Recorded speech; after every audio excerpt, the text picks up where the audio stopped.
முருகன் அருளோட உண்மையா நடந்த சம்பவத்தை பற்றி பார்க்கலாமா? மதுரை பக்கத்தில் ஒரு திருநங்கை வாழ்ந்துட்டு வந்திருக்காங்க.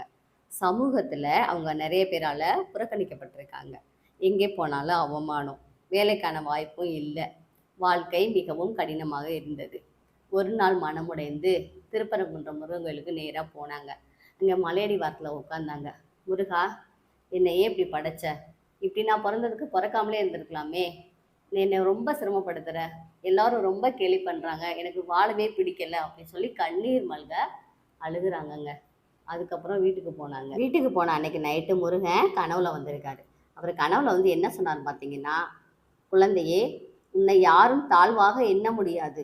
உன் தைரியமே உன் பலம். நாளை உனக்கு புதிய வழி திறக்கும் அப்படின்னு சொல்லிட்டு முருகன் மறைஞ்சிடறாருங்க.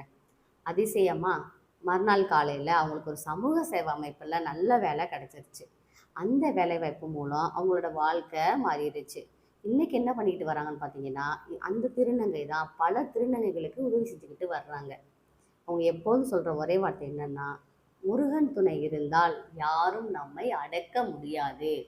நம்மளுக்கும் தான் முருகன் துணை இருந்தால் யாரும் நம்மை அடக்க முடியாது.